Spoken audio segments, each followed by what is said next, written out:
Radhe Radhe everyone. आज की video में मैं आपको हरतालिका तीज की बहुत ही सरल पूजा विधि बताऊंगी। भादो मास के शुक्ल पक्ष में आने वाली तृतीय तिथि को हरतालिका तीज के रूप में मनाया जाता है। सुहागन स्त्रियां अपने पति की लंबी आयु के लिए और उनके उज्जवल भविष्य के लिए यह व्रत और पूजा किया करती हैं। तो इसका ये व्रत और पूजा कैसे करना है, इसी पर आधारित ये वीडियो है। तो चलिए हम देख लेते हैं। तो ये इस सुबह हमें जैसे पूजा पाठ हम हर रोज करते हैं वैसे ही करनी है, और सुबह हमें इस पूजा का संकल्प करके शाम के समय हमें प्रदोष काल में यह पूजा करनी है।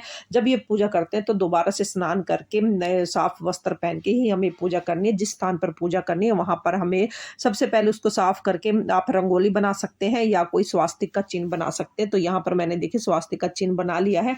और उसके बाद अगर आपको कोई सुंदर सी रंगोली बनानी आती है तो रंगोली जरूर बनाए, नहीं तो आप स्वास्तिक भी बना सकते हैं। मैंने यहाँ पर स्वास्तिक बना लिया है। और उसके बाद अब मैं यहाँ पर पाटा रखकर चौकी मैंने सजा दी है। देखिए मैंने एक पाटा रख दिया, उसके ऊपर मैंने लाल रंग का वस्त्र बिछा दिया है। थोड़ा सा मैंने चावलों का आसन दे दिया है। और उसके बाद जो भी भगवान की मेरे पास स्वरूप है, भगवान उसकी गणपति की भी और माता की और शिव शंकर की जो फोटो मेरे पास है वो मैंने यहाँ पर विराजमान कर दी है।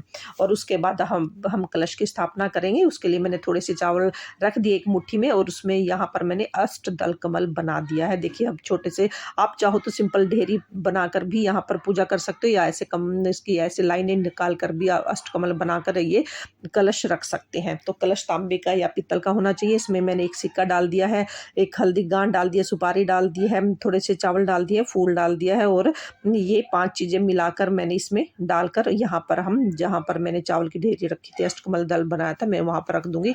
कलावा मैंने बांध दिया है इस पे, और उसके बाद मैंने यहाँ पर रख दिया। अब हमारे पास जो आम के पत्ते हैं या अशोका के पत्ते हैं, यहाँ पर मैंने उनको तिलक करके उसके बाद एक कटोरी में चावल भरकर मैंने इसके ऊपर रख दिया है। अब इसके ऊपर मैं एक दीप को जला दूंगी। देखिए मैंने यहाँ पे दीप को प्रज्वलित कर दिया है।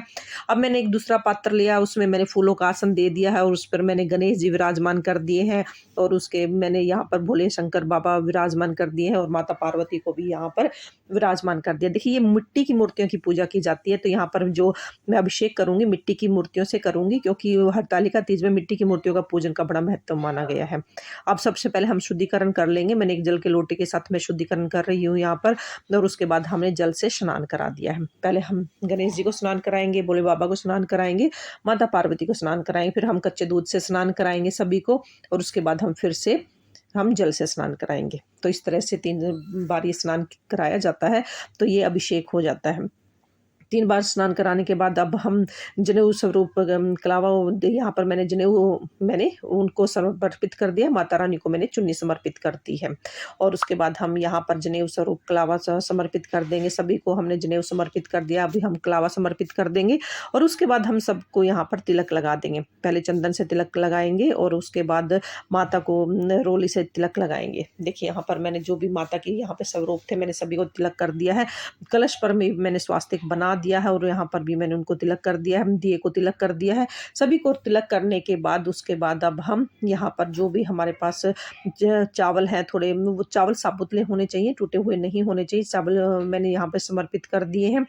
और उसके बाद हम अगर आपके पास माला है तो फूल माला समर्पित कर दीजिए, नहीं तो आप अगर फूल है तो आप खाली फूल भी समर्पित कर सकते हैं।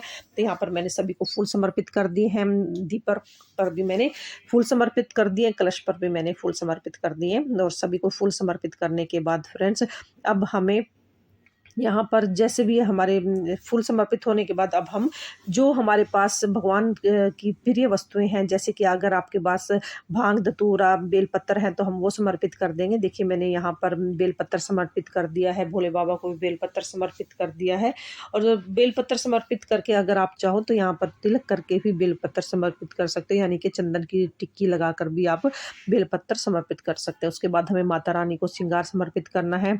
2, 5, 7 चीजें जो भी आप श्रृंगार है वो समर्पित कीजिए। उसमें से बिंदी में से एक बिंदी निकालकर माता रानी को लगा दीजिए, और अगर जो मेहंदी है उसमें से मेहंदी लेकर माता रानी की यहाँ पर लगा दीजिए।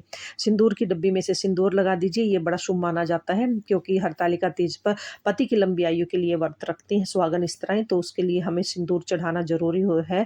तो माता रानी को सिंदूर जरूर चढ़ाइए। 3, 5, 7 जितनी बार भी आप चाहो सिंदूर चढ़ाना, ये बहुत शुभ माना जाता है। उसके बाद जो भी आपके पास अगर कोई ब्लाउज पीस है, साड़ी है या सूट है, जो भी आप देना चाहते हैं वो आप चढ़ा सकते हैं, आप चने का प्रसाद चढ़ा सकते हैं।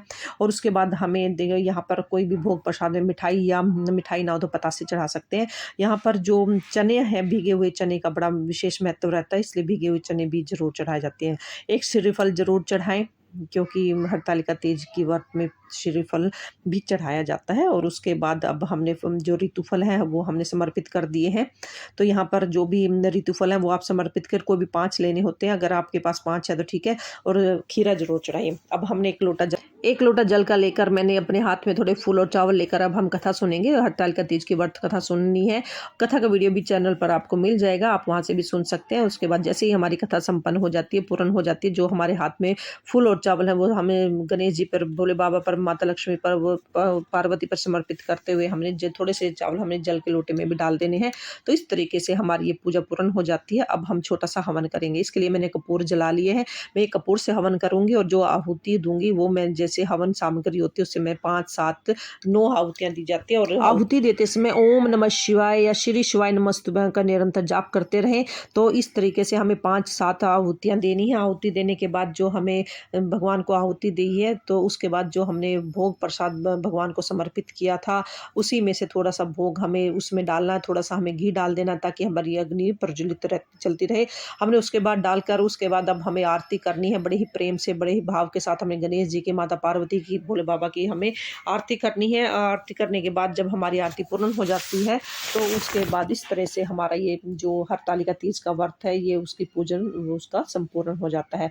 अब हमें अपनी जो सुहाग लेना है माता से, हम अपने जो चुन्नी है अपनी साड़ी का पल्लू से माता से जो हमने सिंदूर चढ़ा था अपनी उस पे पल्लू पर लगाकर हमें अपनी मांग में भर देना है। इस तरीके से कम 3 बार तो आप ऐसे ज़रूर करें, क्योंकि इससे हमें माता सुहाग देती है। और ये अपने पति की लंबी उम्र और अच्छे स्वास्थ्य के लिए, उज्ज्वल भविष्य के लिए और घर में सुख शांति के लिए हमें ये सुहाग माता से लेना होता है। तो सुहाग लेने के बाद हाथ जोड़कर माता से प्रार्थना करें, अपनी पूजा में कमियों के लिए क्षमा याचना करें और माता से अपनी मनोकामना पूर्ण करने के लिए प्रार्थना करें।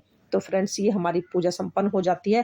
अब हमें जो जल का लोटा हमने लिया था उससे सूर्य देव को अर्घ दे सकते हैं। अगर आपने ये रात हो चुकी है तो आप चंद्रदेव को इसको अर्घ दे सकते हैं। तो जो हमने भोग प्रसाद माता को सब प्रसाद सामग्री हमने समर्पित की थी वो आप परिवार के सब सदस्यों में बांट सकते हैं। और जो हमने सूट या साड़ी निकाली है उसका बैनर निकाल कर उस पर थोड़े से फ्रूट रखकर, उस पर थोड़ी सी सामग्री रखकर, या उस पर थोड़ा सा हमें जो श्रृंगार की सामग्री 2-4 चीज़ें उस पर रखकर और पैसे बायना मिनस कर हमें सास का या ननद को दिया जाता है। तो फ्रेंड्स, माता रानी की ये चौकी अगले दिन उठाई जाएगी, क्योंकि शाम के समय चौकी नहीं उठाई जाती है। तो इसलिए आपको पूजन जो आपने शाम के समय किया, अगर आप चाहो तो इसको अखंड दीपक भी जला सकते हो। तो अखंड दीपक जलने से रात्रि जागरण के समान इसका फल मिलता है। तो फ्रेंड्स, ये पूजा की छोटी सी सरल विधि आपको कैसी लगी? अगर अच्छी लगी तो प्लीज़ वीडियो को लाइक करें, चैनल को सब्सक्राइब करें। फिर मिलते हैं किसी और वीडियो के साथ, तब तक के लिए राधे राधे, हरे कृष्ण।